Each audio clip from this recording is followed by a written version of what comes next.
So the case that we are intervening in as amicus on the social relief of distress grant is really about who gets to access this grant. So the government has decided through regulations to make certain changes to the social relief of distress grant. And one of the changes is that in order to apply for this grant, you can only apply online or digitally only. And the second issue then is how eligibility for this grant is also determined. The first problem that we want to highlight is that a digital-only application has got massive problems. It's not difficult to imagine how many people a digital-only application could be excluding. There's many South Africans who do not have access to digital infrastructure such as cell phones, data, even adequate cell phone network reception. And so all of these people then already won't be able to apply for the social relief of distress grant. Whether or not they are eligible for it are already kicked out from the process. The other issue is that the bank verification process, which is one of the most determinant factor that is used to decide who gets the grant or who is eligible for the grant. This process follows an automated or algorithmic decision that decides then by looking whether you have funds in your bank account to determine whether you are then eligible for the fund, for the grant.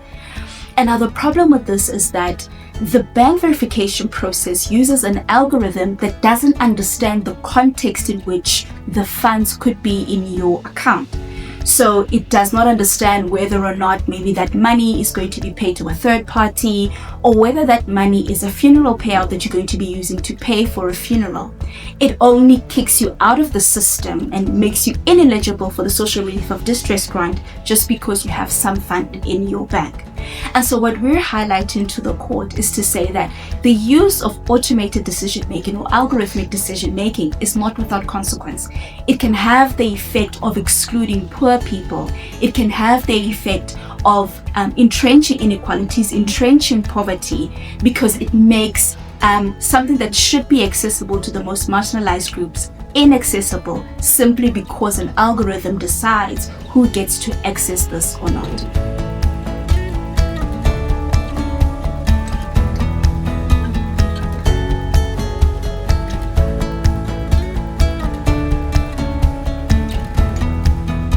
One of the examples that I can use to show how an algorithmic decision making can be problematic is that with the bank verification process, if you have a sum of money that's deposited into your account, let's say that money is supposed to go to a third party, for the mere fact that there was money in your account, the algorithm will flag it to say that you have the financial means of sustaining yourself, which is not the case.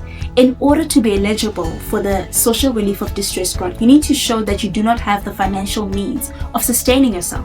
If that money that's in the fund is not yours to sustain yourself, perhaps it belongs to a third party, perhaps it's a funeral payout, then you should be eligible for the grant and the algorithm shouldn't be kicking you out.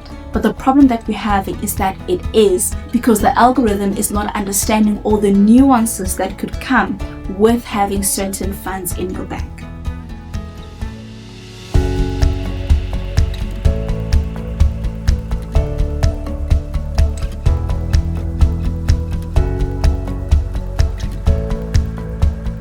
If the Supreme Court of Appeal upholds the High Court decision, what will happen is that a person that wants to apply for the social relief of distress grant can go to the SASSA office in person and be able to apply for the distress grant.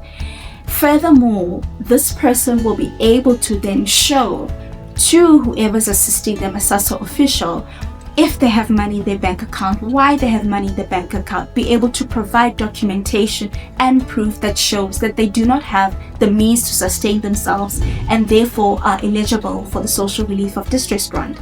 Furthermore, if somebody is rejected and it goes on appeal, or they're appealing with why they were rejected for the grant, they would be able to also show new evidence on why they should be allowed to receive the grant. And this would make it much more fair, much more just for the millions of South Africans who are relying on this form of a grant.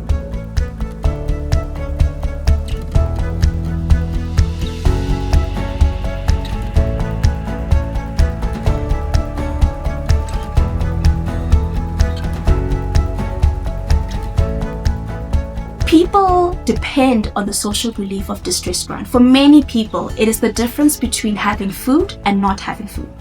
And so we cannot then say, for the sake of efficiency, we can sacrifice the lives of people.